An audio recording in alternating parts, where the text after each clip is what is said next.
إن الحمد لله نحمده ونستعينه ونستغفره ونعوذ بالله من شرور أنفسنا ومن سيئات أعمالنا إنه من يهده الله فلا مضل له ومن يضلل فلا هادي له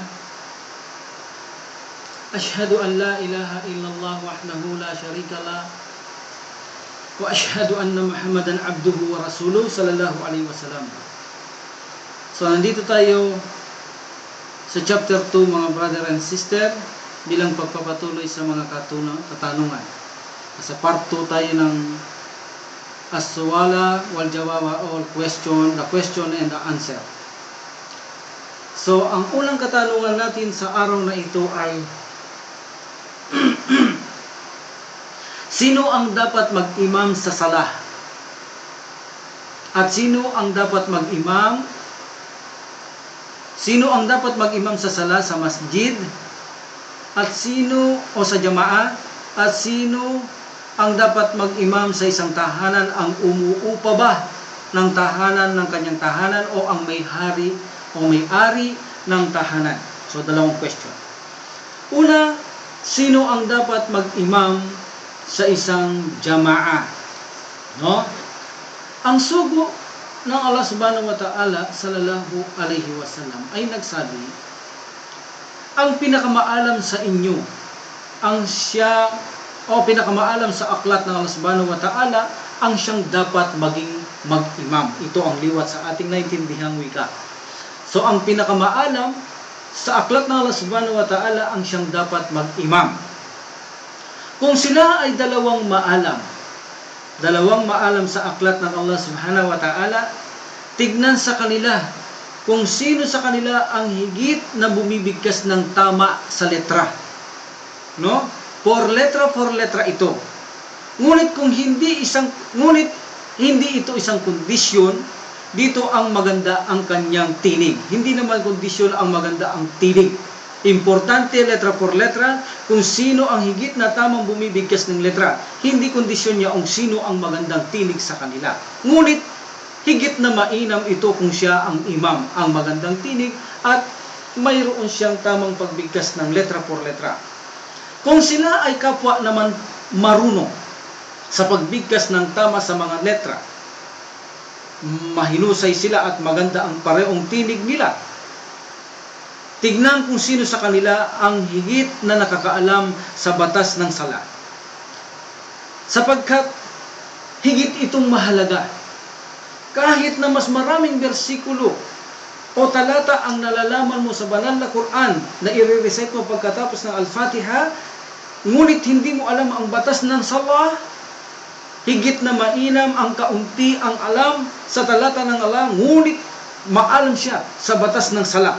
Maalam siya sa batas ng Islam pagdating sa sala. Siya ang dapat mag-imam. Of course, pag nagkamali, dito nakasalalay ang kaalaman sa sala. Sapagkat pag nagkamali tayo ay hindi mo alam ang batas ng sala, hindi mo mapupunan ang mali. Ibig sabihin, sa ganitong sitwasyon ay hindi nakatulong sa iyo ang maraming aya na iyong na-memorize sa banal na Quran. So mas makakatulong sa iyo ang batas ng sala, kailangan kabisado mo ito.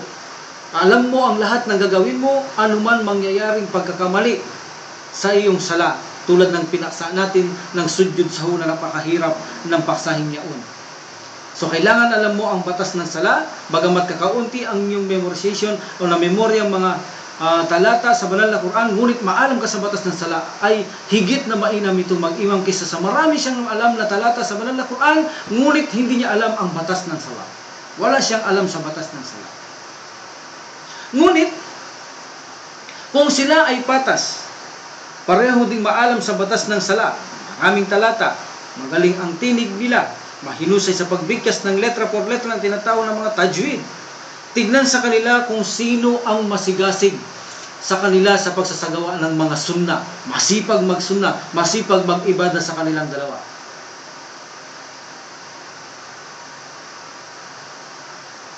Sapagkat higit itong makakaunawa sa batas ng sala o Islam. Kung sila ay patas, tignan kung sino sa kanila ang pumasok sa Islam na nauna. Ngunit kung sila ay magkasabay, tignan sa kanila kung sino ang maalam sa kanila sa Sharia. Kung sakali sila ay patas rin, tignan sa kanila kung sino ang mas matanda sa kanila. Kung sila ay magkaedad, sa sitwasyon pa rin na magkaedad pa rin sila, gumawa ng palabunutan kung sino ang manalo sa kanilang dalawa, siya ang dapat mag-imam. Ito ang katugunan. Sa pangalawang kasagutan, sino ang dapat mag-imam? Ang umuupa ba ng tahanan na nagpapaupa o ang may-ari mismo ng bahay? Dito ang sagot ng ating scholar na si Ibn Samir Rahimullah, ang umuupa ng kanyang tahanan ang may karapatan mag-imam sapagkat ito ay nagbabayad ng pakinabang. Number 2, question. Totoo ba na ang obligadong sala ay maaring mauwi lamang ang salang ito sa voluntaryong sala? Mayroon bang ganito? Mayroon, kapatid. Mayroong sala na kung saan nagsasala ka na ito ay maaari ang salamong fard ay mauwi lamang ito sa salang voluntaryo. Like for example, ang isang taong nagsasala na inaakala niya na oras na pala ng sala. Pero hindi niya alam na wala pa palang oras ng sala. Alam natin sa Islam kapag ang kondisyon upang matanggap ang sala ay kinakailangan, nakawudo ka, nakaharap ka sa masjid, nakatakip ang iyong aura, then kailangan nasa tama ito ng o waktong oras. Nasa wakto ito ng sala o tamang oras ng sala. Kapag ito ay wala sa tamang oras ng sala, ang sala mo ay invalidong fard. Hindi ito fard, hindi ito tatanggapin. So sa ganito, ang iyong sala, so naalala mo na ang oras pala hindi pa oras ng sala, ang ginagawa mong fard na ito ay mauuwi lamang ito sa salang sadaka. So magkakaroon ka ng intention na gawin mo itong sadaka na ito ay maging voluntaryong sala na lamang. So ang fard mo ay naiuwi sa salang voluntaryo. Another, isang taong nagsasagawa ng sala na iniisip niya na nakaligtaan niya ang isang sala, nakaligtaan niya ang isang sala, kaya ginawa niya ito, ngunit nang siya ay nagsasala na, naisip niya na nagampanan na pala niya ang salang yan. Halimbawa, nakapagduhor na siya kanina. Then nakalimutan niya na hindi niya alam nakapagduhor na siya. Then nagsagawa siya muli ng duhor. Then naalala niya habang nagsasagawa siya ng sala na siya ay nakapagduhor na pala. Alam natin na sinabi ng Prophet sallallahu alaihi wasallam, walang dalawang sala. Walang dalawang sala. Ibig sabihin dalawang obligadong sala sa isang sala. Ibig sabihin walang salang dalawa sa duhor. Maliban kung mayroong sapat na dahilan. So dito naalala niya nakapagsala na pala siya ng duhor. Habang siya nagsasala, so dito ay maiuwi ang kanyang ginagawang duhor na part na ito ay sadaka na lamang, ito ay mauuwi sa voluntaryong sala. Another situation, na ang part na sala ay mauwi siya sa voluntaryong sala. Isang taong nahuli sa sala ng Jumaa, wala siyang naabutan na raka sa Jumaa prayer, no? Wala siyang naabutan na raka maliban sa sujud o kaya naman na tashahud. Sa ganito ang kanyang nagampanan na sakop sa sala ay kawang-gawa para sa kanya. Alam naman natin kapag tayo ay nakaabot ng sujud o tashahud na lamang, hindi na natin naabutan ng raka. So kung ang imam sa Jumaa prayer na sa pangalawang raka na siya nakasujud o nagtatashahud at ikaw ay dumating, nagtakbiratul ihram ka, then takbir upo ka, so dito wala kang naabutan na ruko, na rakat. So dito, pag taslim ng imam, so gagawin mo ngayon ang 4 na rakat ng duhur sapagkat hindi ka link doon sa Jumaa. So sabi naman ng iba, bagamat nakasama ka na sa Jumaa, gawin mo na lamang ang 2 rakat. Allahu a'lam. So dito, ang yung sapagkat hindi mo naabutan ng rakat, dito ang mga labis na naabutan mo sa rakat tulad ng sujud, tasahud, ito ay kawang-gawa sa iyo bagamat fard na prayer ang iyong ginagawa. So pagkatapos nito, nagtaslim ang imam, sabi ng iba, isagawa mo ang 2 rakat. So sabi naman ng iba, hindi mo naabutan ng rakat, dapat isagawa mo 4 na rakat bilang duhur. Allahu alam. Ang mahalaga dito, yaong labis na yun na naabutan mo, habagat wala ka pang nahabutan unang rakat, dahil sujud at mga tasyahud, ito ang labis na ito ay sadaka lamang sa iyo. Mayroong kang voluntaryong sala na napala sa iyong gagawing fard na sala. Isa pang pangyayari, ang fard na maaari ito maging voluntaryo. Isang taong nagsagawa ng opening takbir, ngunit hindi pa siya nakatayo. Alam natin, ang opening takbir, kailangan tayo ay nakakiyam, straight body. Ngunit mayroong mga taong hindi pa nakatayo, Allahu Akbar, nakayuko pa siya. It's consider pa itong rukun, hindi pa ito kiyam. O it's consider pang galing pa siya sa pagkakaupo.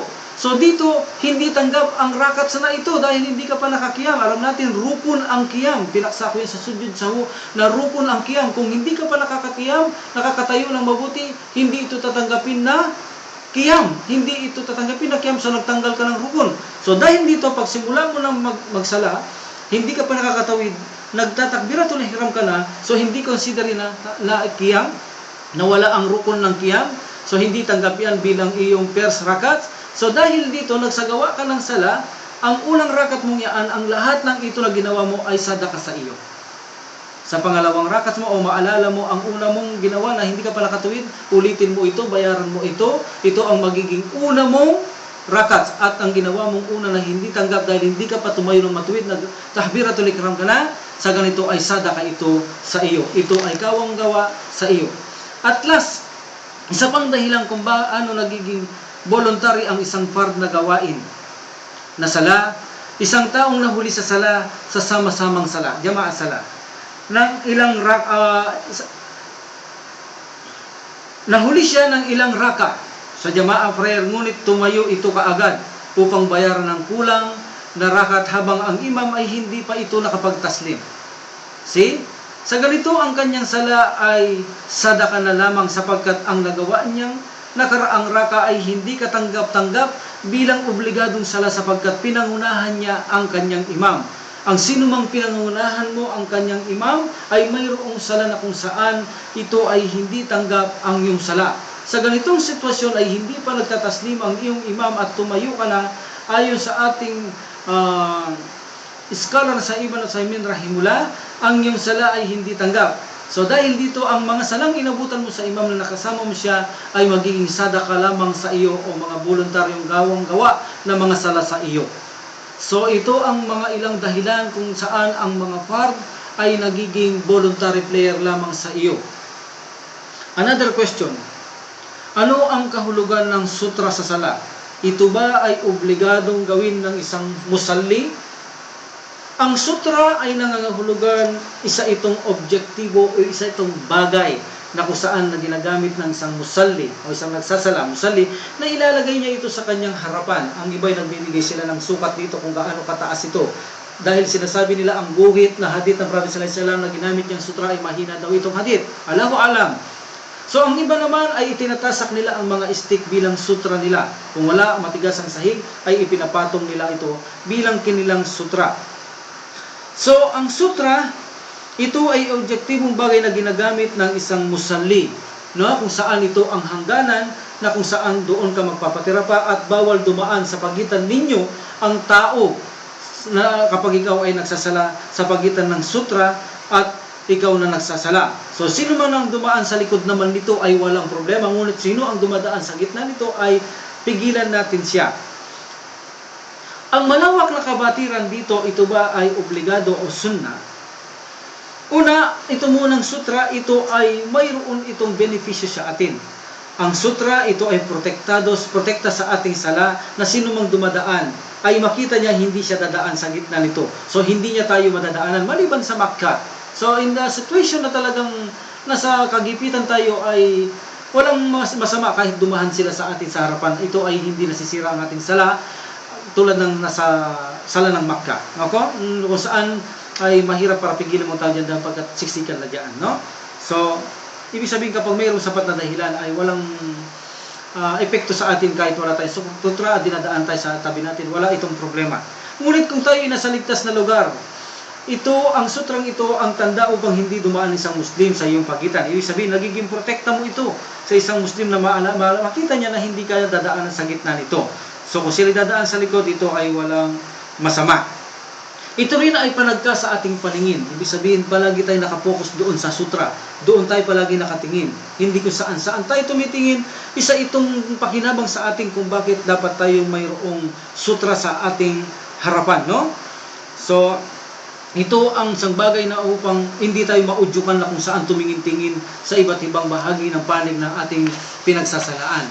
Ito rin ang paglalagay nating sutra, ang pakinabang natin ay ang paglalagay ng sutra ay pagsunod dito sa sugo ng Allah subhanahu wa ta'ala. Ito'y sunna, ibig sabihin, tanda ito ng pagmamahal sa sunna ng Propeta Muhammad sallallahu alaihi wasallam at ang kanyang dalang patnubay. Ang pagsunod sa Allah at sa kanyang sugo ay mabuti at tanda ito ng tunay na tagumpay ng bawat isang Muslim.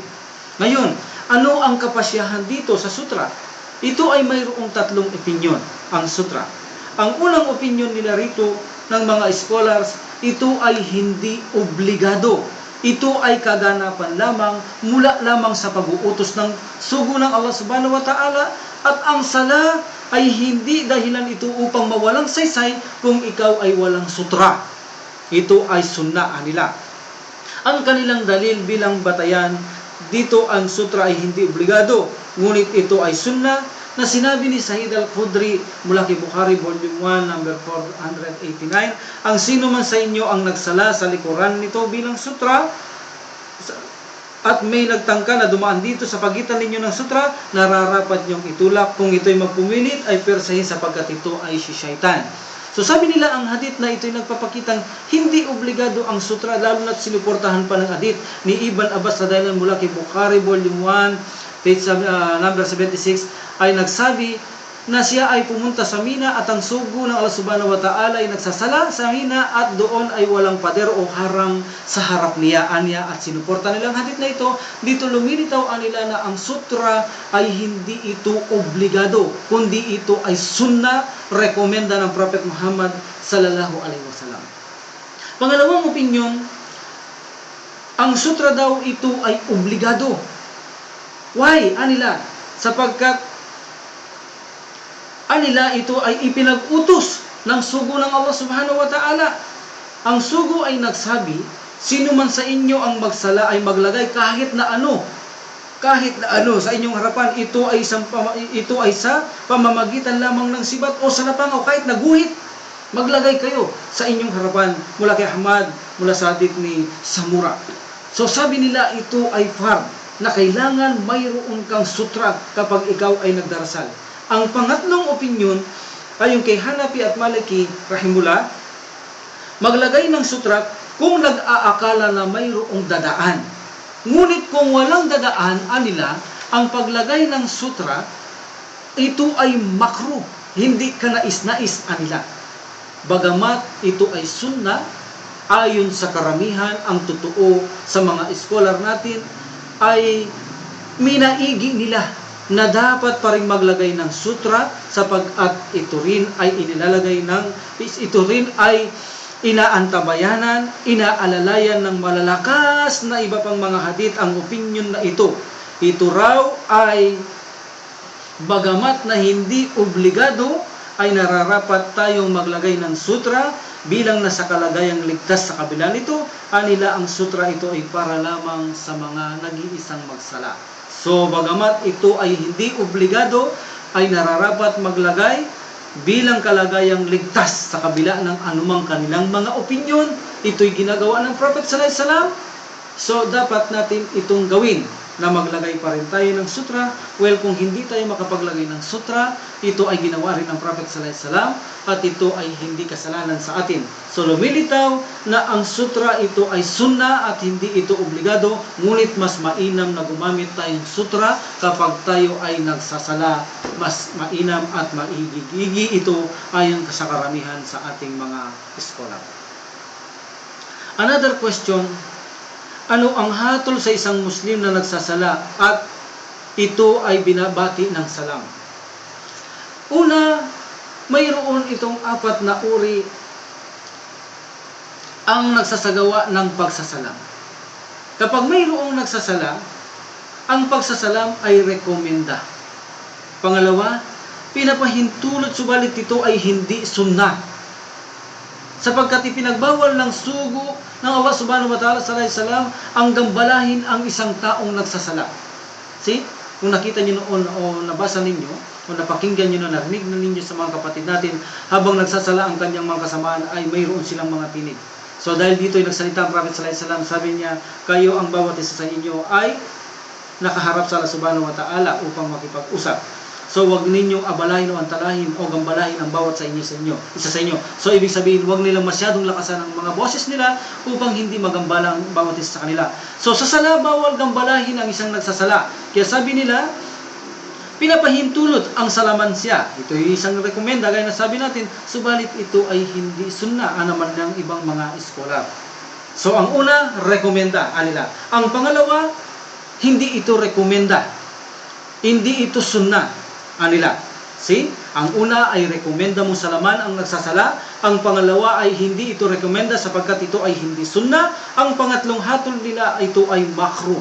Hindi ka nais dahil maaring ang pagbati, ulitin ko ang pangalawa, pinapahintulot salamin. Pero sa kanila hindi rekomenda. Subalit ito ay hindi sunna. Ang una ay ito ay rekomenda. Ibig sabihin, mas mainam na salaman mo ang isang nagsasala. Sa pangalawa, hindi ito sunna. Ngunit pinapahintulutan nila. Ang pangatlo, ito ay makruh. Hindi ito kanais-nais na batiin mo ang isang nagsasala. No? Sapagkat ang mangyayari, ito ay maaring magtulak sa kanya para makapagsalita siya sa iyo na sinabi niya. Halimbawa, sinabi mo, Salamu alaikum, wa alaikum salam. Malito siya. Maaari siyang makapagsalita upang sirain ang kanyang sala. So sabi nila, makruh na salaman mo ang isang taong nagsasala.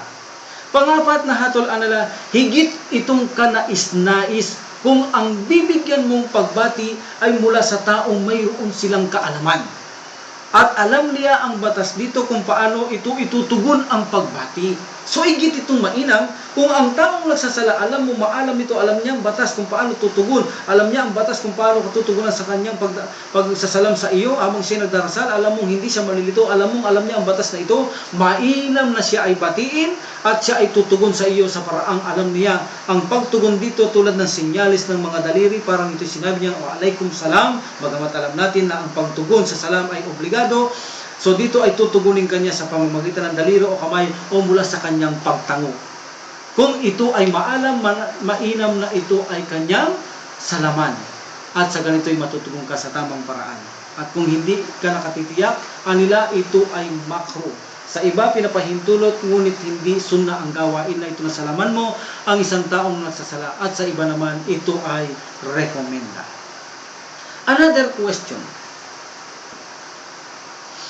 Ang isang tao bang iniwanan ang sala ng pusa nang walang dahilan, siya ba ay major kafir?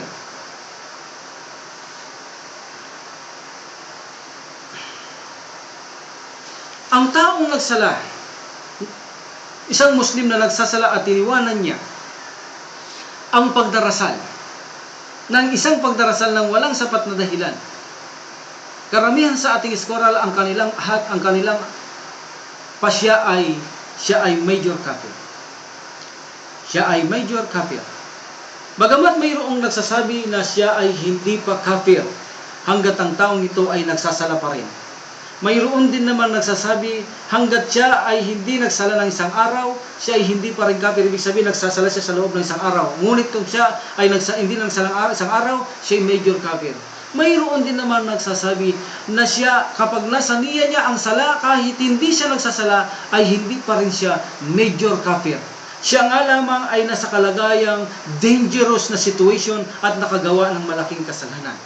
Sa iba naman, anila, hanggat hindi nakakalipas ang Maghrib, halimbawa duhur, hindi siya nagsala, pagkatapos asar din siya nagsala, hanggat hindi nakakaabot ang Maghrib, hindi siya lalabas ng Islam. Pag umabot na ang Maghrib, siya ay major kafir. Sapagkat anila, kung mayroong dahilan kasi minsan, pwede kang magsala sa duhur at asar. Ngunit kahit na mayroong dahilan, kapag umabot kang Maghrib na sinadya mo itong hindi isala ang duhur asar, ikaw ay major kafir. At ang isa sabi nila, kapag umabot ng Fajr, hindi mo sinalang Maghrib o Isha, ikaw ay kafir. So ito ang kanilang mga iba-iba't opinyon, ngunit dadako lamang tayo sa isang opinyon na kung saan ito ang pinakamalakas sa opinyon at ligtas, walang alinlangan.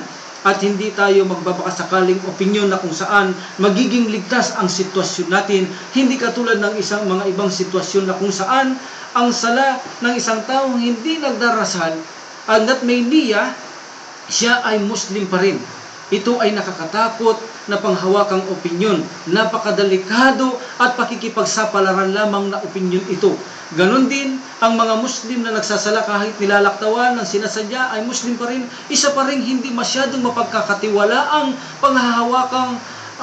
panghahawakan natin ito bilang pruweba sa ating sarili upang tayo ay magtagumpay. Isa pa rin itong napakadelikado at pakikipagsapalaran na sitwasyon upang panghawakan natin, bagamat sinabi ng marami sa ating scholar na ang ginagamit na dalil kapag ang isang Muslim ay nagsasala pa rin ngunit napapabaysa sa isang sala, siya ay Muslim pa rin, ay mahihina ang mga dalil na ginamit dito anila.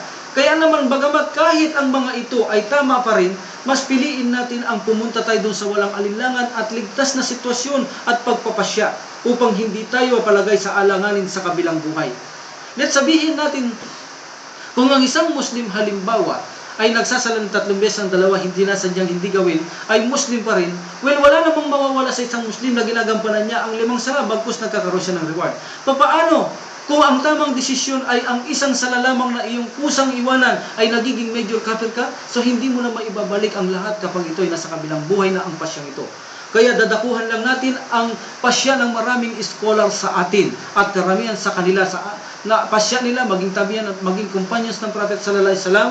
Siya ang gagamitin nating pagpapasya mula kay Ibn Usaymin rahimullah at ganoon din kay Ibnul Qayyim rahimullah. Gagamitin natin ang kanilang mga pasya at nakatitiyak na pasya at walang alinlangan mapanghahawakan natin ng walang alinlangan na ito ang higit na tamang opinyon ayon sa karamihan sa ating mga scholar. So dumako tayo sa opinion ni Ibnul Qayyim na kanyang ginamit na kung saan ang isang Muslim na kapag sinadya niyang hindi magsala ng 1 beses, pinalampas niya ang oras na ito ng kanyang sinasadya, siya ay nagiging major kafir. So sa kanyang unang dalil, ginamit ni Ibnul Qayyim ang banal na Quran. Banal na Quran na dito sinabi sa chapter 68 verse 42 hanggang 43. Ganito ang sinabi ng Allah subhanahu wa ta'ala. Chapter 68 verse 42 hanggang 43.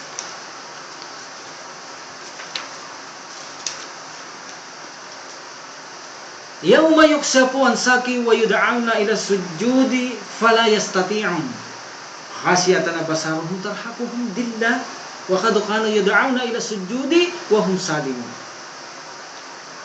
At alalahanin ang araw na ang lulud ay tatambad at sila ay pag-uutusan na pagpatirapa kay Allah subhanahu wa ta'ala, datapwat sila na mapagkunwari ay hindi makakagawa nito. Ang kanilang mga matay na katuon sa lupa at nagkaaba at bumabalot pagkaaba ang bumabalot sa kanila. At sila roon ay pinag-utusan na magpatirapa habang sila ay nasa mabuti. No? Okay. Ulitin ko. Ang araw na ang lulud ay tatambad. Sabihin ang Allah subhanahu wa ta'ala.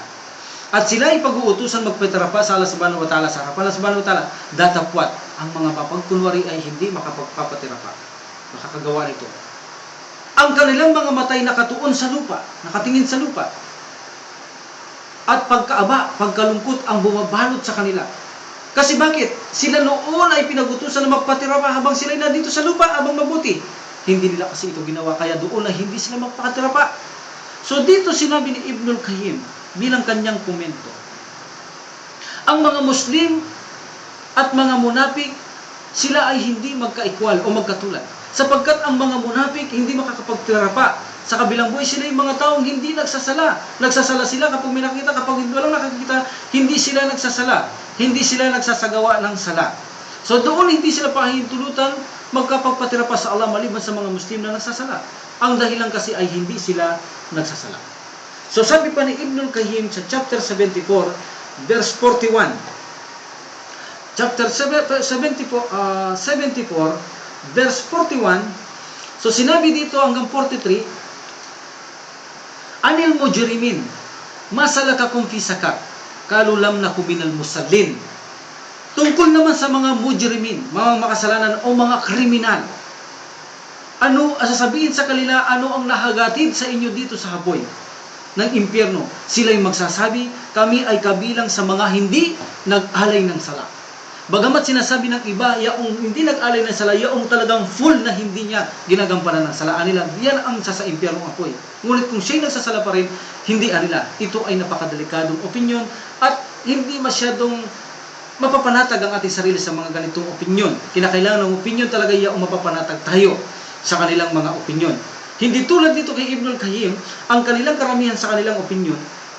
Kaya dito sila na nandito sa impyerno po dahil hindi sila nag-alay ng sala tulad ng mga kafir at mga munafik at mga Muslim na nagpapabaya sa kanilang mga sala. Ito ang higit na ligtas na opinyon. Kaysa doon sa makikipagsapalaran tayo sa isang opinyon na hindi natin natitiyak kung tama o hindi. So pumunta tayo sa higit na kung saan walang ilinlangan. Bagamat tama ang kanilang opinyon, inshallah, Allahu alam, ngunit mas mainam ang higit na pumunta tayo doon sa walang alinlangang opinyon at nakatitiyak at hindi nakikipagsapalarang opinyon. So dito ani Ibnul Qayyim, kung makikita mo rito, ang isang proof ng Allah subhanahu wa ta'ala, ang isang Muslim ay kasalungat ng mga mujrimin, mga kriminal at mga makasalanan sapagkat sila ay hindi mga nag-aalay ng sala. So kapag ang isang Muslim ay hindi nag-aalay ng sala, ay nagkakaiba siya sa isang Muslim na nag-aalay ng sala. Sapagkat ang isang Muslim na hindi nag-aalay ng sala ay inahalin tulad ng Allah subhanahu wa ta'ala sa isang mujrimin, sa isang kriminal at makasalanan na tao, hindi katulad ng Muslim na nagsasala. So hindi sila magkaiba. Ang mujrimin, sila ay itatapon sa impyerno po. Ang Muslimin, ay sila ang mga ipapasok sa paraiso. Ganon din, isa sa mga proof na malakas na ginamit ni Ibnul Qayyim sa chapter 9, verse 11. So ganito naman ang sinabi ng Panginoong Allah subhanahu wa ta'ala.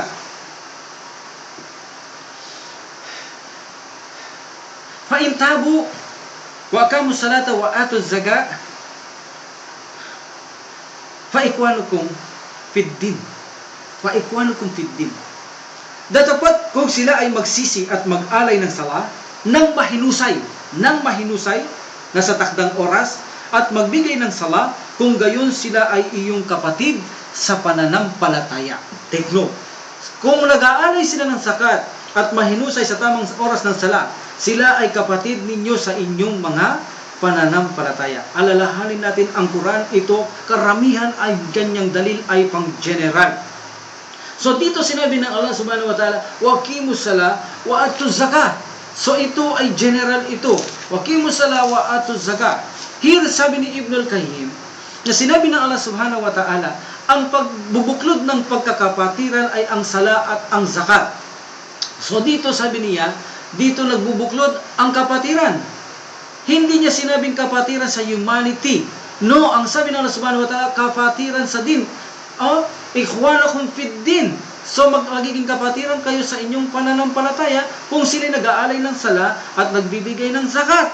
So dito mayroong kondisyon upang maging magkakapatiran tayo ay sila nag-aalay ng mahinusay na mga sala at mahinusay na pagbibigay ng zakat.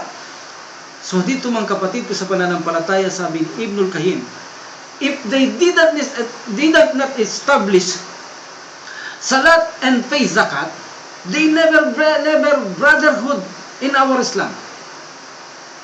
They never brotherhood in din. Wala yakunu bidzalika ma'al mu'minin. Sila ay hindi mananampalataya. See? Kung sila ay hindi mag-aalay ng mahinusay na sala, hindi natin sila magiging kapatid. Ang kapatid lamang natin sa pananampalataya, yaong inaalay nilang ginagampanan ang mahinusay ang ating pagdarasal at pagsasakat. Kaya dito sinabi pa ng Allah subhanahu wa ta'ala bilang pagpapatuloy ni Ibnul Qayyim rahimullah, chapter 49 verse 10, na sinabi dito ng Allah subhanahu wa ta'ala, innamal mu'minuna ikhwatun fa islahun bayna akhwaykum. Katotohanan, ang mga sumasampalataya ay wala ng iba pa maliban sa isang pagkakapatiran. So ibig sabihin, wala ng iba pa ang mga Muslim na sumasampalataya, wala ng iba pa. At totohanan, ang mga sumasampalataya, ang mga nananampalataya lamang ay wala ng iba pa maliban sa isang pagkakapatiran. So, ang mga mananampalataya lamang ay sila yaong magkakapatiran. Wala nang iba pa, sabi ng Allah subhanahu wa ta'ala. So dito, kung wala nang iba pa sa mga mananampalataya maliban sa magkakapatiran, kung hindi ka nag-aalay ng sala, gaya ng sabi sa nakaraang aya na binasa natin, hindi ka kabilang sa pagkakapatiran sa din. So dito, hindi ka kabilang sa pagkakapatiran sa pananampalataya kung ikaw ay hindi nag-aalay ng sala. Ibig sabihin, ikaw ay nasa labas ng pananampalatayang Islam kapag pinabayaan na sinadya mong hindi gawin ang isang sala kapag natapos ang oras na ito. So napakatibay na ebidensya na ito at sapat na ito. At sinabayan pa natin ng ebidensya na alam natin ang sala ang siyang pillars ng ating iman. Pagkatapos ng syahada, ang sala ang pinakamataas na pagsamba at ang sala ang pillars ng ating iman. So katulad ng Hajj, mayroon pillars ang Hajj. Ang lahat ng gawaing mali sa Hajj ay mayroon itong kabayaran na tinatanggap. Ngunit ang isang pillars ng Hajj kapag hindi mo nagampanan ay wala itong kabayaran, ang Arafah. Kapag hindi ang Al-Hajju Arafah, no?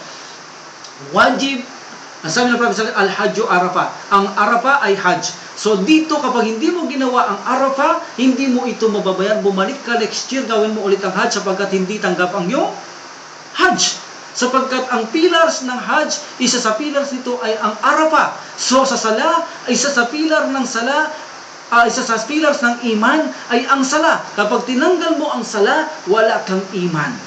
Wala kang pananampalataya. Sabi ng Allah subhanahu wa ta'ala, ang tanging pananampalataya wala nang iba sa pagkakapatiran. At ang magkakapatiran ay ang nag-aalay ng mahilusay na sala at ng zakat.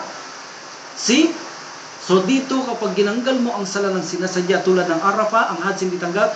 Kapag tinanggal mo naman ang sala, ang iman ay natutunaw. Sa ganito ay lumalabas tayo sa pananampalatayang Islam ayon kay Ibnul Qayyim rahimullah. So paano natin nasabi na ang pananampalataya, ang iman ay sala? Mayroon ba tayong dalil? Mayroong dalil na ang sala ay tinatawag din itong iman. So tunghayan natin ang sinabi ng Allah subhanahu wa ta'ala sa chapter 2 verse 143. Chapter 2 verse 143. So sinabi ng Allah subhanahu wa ta'ala, "Wa ma kana liyudhi'a imanikum, innallaha bin-nasi laraufur rahim." Sa ibaba ito ng aya. So noon kasi ang pagsala ng Prophet sallallahu alaihi wasallam ay nakaharap ito sa Jerusalem hanggang sa iharap siya ng Allah subhanahu wa ta'ala sa Kaaba, sa Makkah. So dito sinabi ng Allah subhanahu wa ta'ala, "Wa ma kana liyudhi'a imanikum." At kailanman ay hindi hayaan ni Allah ang inyong pananampalataya. Anong ibig sabihin ng pananampalataya dito? Hindi niya hayaan mawala ang inyong pananampalataya. Ibig sabihin yung sala na dating nakaharap sila sa Jerusalem, hindi niya ito tatanggalan ng reward. Ang salang ginawa nila dito sa pagharap nila sa Jerusalem. So ito'y tinawag ng Allah subhanahu wa ta'ala, imanikum, na inyong pananampalataya. So, ang sabi ng Allah subhanahu wa ta'ala, kailanman ay hindi niya hahayaan ni Allah na ang inyong pananampalataya ay mawalang saysay. Ibig sabihin, ang mga salang ginawa. No? Kung makikita yung tafsir nito at mga liwat ng mga scholar, ito ay sala. Tinutukoy sa sala. Ang sala na kung saan pagdalangin noon na nakaharap sila sa Jerusalem. So tinawag niya dito, hindi niya tatanggalin na hayang matanggal ang pananampalataya na mawalang saysay. Ang sala ang tinutukoy niya dito. So dito ang sala ay tinatawag ding iman. So ang sala, ito ay pillars ng iman. Kapag tinanggal mo ang sala, tanggal din ang iman. So ibig sabihin, kapag walang sala, ikaw ay hindi na Muslim. See? Ganon din mga kapatid ko sa pananampalataya. Kung gagamitin natin ang mga otentibong hadith, tulad na sinabi ni Imam Muslim, na sinalay siya ni Jabir bin Abdullah, na sinabi ng Prophet Muhammad sallallahu alaihi wasallam, "Qala al-bainar rasuli wa bainal kufri tarkus salah." Ang pagitan ng mga kufar, no?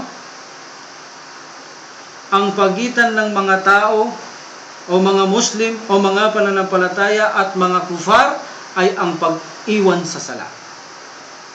So sabi nila dito, kung sino man ang umiwan ng sala na sinasadya, even one na sinasadya mo tapos ang oras di mo ginawa, you are major kafir. Then sinabi din ni Imam Ahmad na ninarrate ni Tirmidhi na sinabi sa hadith sa isang sahih ni Yazid ibn Habib al-Aslami na sinabi ng Prophet Muhammad sallallahu alaihi wasallam, qal al-hahadul ladhi baina wa bainahum as-sala faman tarakaha faqad kafar. So sinabi niya dito, isa itong malaking greater din dalil ito. Higit itong malakas kaysa sa naunang hadith kung tutuusin. Ang covenant, ang tipan sa atin, no? Ang sipan sa atin at sa kanila ay ang sala. Ang sino man umiwan sa sala, siya ay nagiging kafir. At ang Prophet sallallahu alaihi wasallam ay nagdrawing siya ng isang kampo ng kupar at isang kampo ng mga Muslim. So ang sino man umiwan ng sala, nandito ka sa kampo ng kupar o kafir, at ang sino man sa sala, nandito ka sa kampo ng Muslim. Pinaghiwalay ng Prophet sallallahu alaihi wasallam. So anong covenant sa pagitan na natin at pagitan ng mga hindi mananampalataya ay ang sala. Ang sino mang umiiwan ng sala, siya ay nagiging become na kafir. Sabi ng Prophet Muhammad sallallahu alaihi wasallam. Siya ay lumabas sa Islam anang ating mga iskola. See? Siya ay lumabas sa pananampalatayang Islam ayon sa karamihan sa hatol ng ating mga iskola. Ganon din ang sinabi ng Prophet Muhammad sallallahu alaihi wasallam.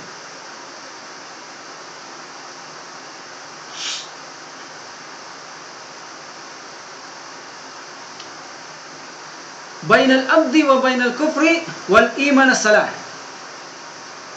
Fa idza tarakaha faqad asyrak. So, ang pagitan ng alipin ng Allah Subhanahu wa Ta'ala at pagitan ng mga hindi mananampalataya ay ang sala. Ang sala. So, ang sino mang hindi nagsasala, sabi ng Prophet Muhammad sallallahu alaihi wasallam, siya ay nakagagawa ng shirk. So, dito alam natin ang shirk ay papuntang impyernong apoy at hindi gumagawa ng shirk papuntang paraiso.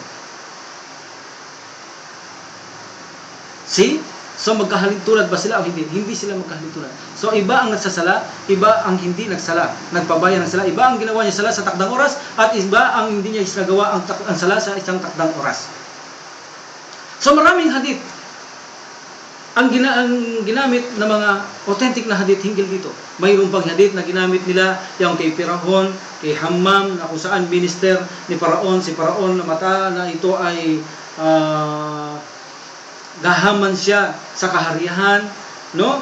Mayroon din ginamit nila si yung nangangalakal, si Kubayb, na kung saan kapag ang isang tao ay abala sa pangangalakal, hindi niya ginagawa ang kanyang sala, siya ay makakapiling niya sa Kubayb sa impyernong apoy.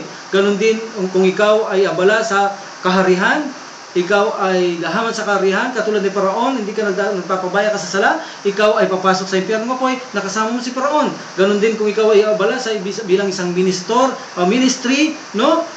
Tulad ng ministry na si Hammam ni Faraon, ikaw ay makakasama sa ministry, makakasama mo si Hammam bilang isang ministry, tagapaglingkod ni Faraon sa kabilang buhay.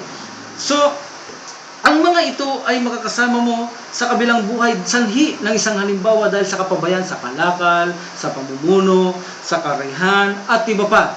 So, isa itong ebidensya na kung saan dahil dito nagpapabaya ka dahil sa mga ganitong uri ng buhay, ikaw ay papasok sa impyernong apoy, nakasama mo ang mga taong ito. So, ito ay sapat ng mga dalil upang sa ganon ay tanggapin ang hatol na ito. Gayon pa man mga kapatid ko sa pananampalataya, ang hatol na ito ay karamihan na hatol ito sa ating mga scholars. Ito rin ang hatol ng ating mga sahaba at kanilang mga estudyante. Ito rin ang hatol ng karamihan sa ating mga imam. At hanggang ngayon, ito rin ang pinakamalakas na hatol ng ating mga scholars. So, hindi ito bago ang hatol na ito. Walang sahaba ang gumawa na sila'y nagpaliban ng sala kahit isang beses. Maging ang mga tabiin, wala silang gumawa, ang mga estudyante ng mga sahabang ito. At wala ang nangaral sa kanila ng ganito na ipagpaliban mong sala ay Muslim ka pa. Walang gumawa ni nangaral sa kanila at ito ang kanilang ijma sa panahon nila. Hanggang sa ngayon ay nararapat na ito ay dapat sundin at maging ijma ng mga kamusliman.